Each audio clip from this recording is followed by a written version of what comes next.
Moving over to the grain markets now, and we were joined earlier in the week by Heartland Farm Partners President Jeff Peterson to see how things are shaping up as we head into the holiday weekend. Thanks for being here again, Jeff. So getting started here, looking at the latest crop progress report, it looks like corn and soybean harvest are nearly complete, but we did see the good to excellent rating on our winter wheat crop drop a little bit in quality. Generally, wheat is kind of closely tied with the value of the dollar, so how has that played out in the markets as we started off the week here? Yeah, that's a really interesting question, because as we dig into that, we'll start first and just talk about the condition of that week, because that's got the market a little concerned. 44% good to excellent on that rating. Believe it or not, though, last year we were 43%. But I think what everybody's looking at is the 5-year average is about 52%. And then the other thing, when we put a kind of an overall rating, so when we look at not just the good to excellent, we look at the poor, the very poor. And when we bring all that together, what we end up finding is that this is the second lowest rated crop that we've had going all the way back to 1986.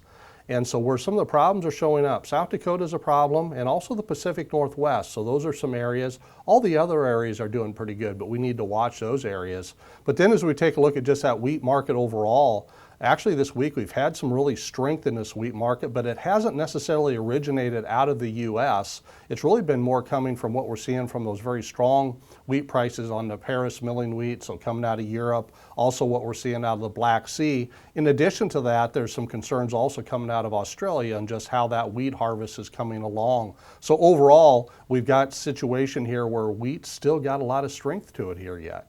We saw soybean futures kind of a little bit all over the place this week. Soybeans were up, soybean oil was up, soybean meal was down. What are some of the contributing factors to those price movements there? Yeah, I think it really kind of starts off with the fact that we do have plenty of beans overall.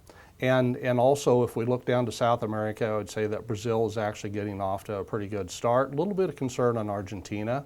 But when we bring all that together, the fact that we had some weakness showing up on the meal side, the fact that there's some concerns on just the shipment pace that's going on, that's put a little bit of pressure on the soybean market. But I do think we have to be careful. We do have to maintain a little bit of premium in that market yet. There is some concerns on weather in Argentina yet.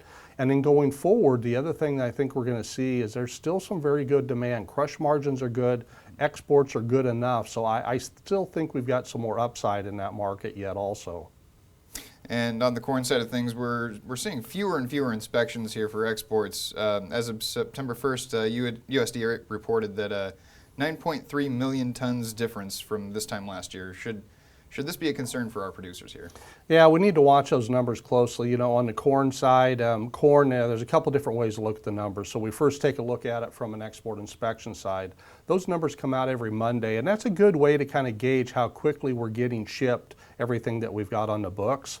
And just to kind of another way to look at it from what you had ended up saying, Bill, is that we're down about 18.2% since September 1st compared to a year ago. USDA in their November report had us only down 9.2%.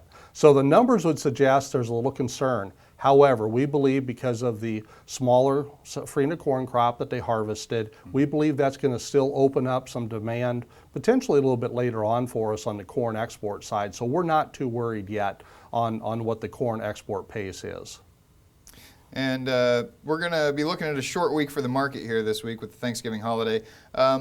What are some things that you think producers should be paying attention to with overseas markets? Yeah, a few of the things that we really want to watch. We want to watch if we continue to see that strength in the wheat market coming out of the Paris milling wheat, coming out of Europe, and also the Black Sea. We do want to continue to watch what's going on in China. In particular, just to watch their economy, to just make sure there isn't any surprises, any reports that come out over this break here. Also continue to watch just the overall uncertainty on the energy market side to see if there's anything announcement-wise. We're not expecting anything out of OPEC, but that'd be something that we would watch. And again, with the shortened week for the market, what are some marketing or risk management advice that you'd like to share with our viewers at home? Yeah, I think right now, kind of going into this shortened week, if you've got anything that you're looking to move, there's going to be some good base of strength here on a short week like this. Not a lot of people want to deliver bushels, so if you want to deliver something, there should be some good basis levels out there. I would say also this is a good time to just get all your numbers put together, think about where your break-even break-evens are at. Think about what you've got sold, what you've got to sell yet, and start working on getting some targets in here, because on this move that we had in this markets here, we are going to be needing to make some sales here soon. Not that we think that the top's in at this point, but we're entering this time in here where you always can get some surprises.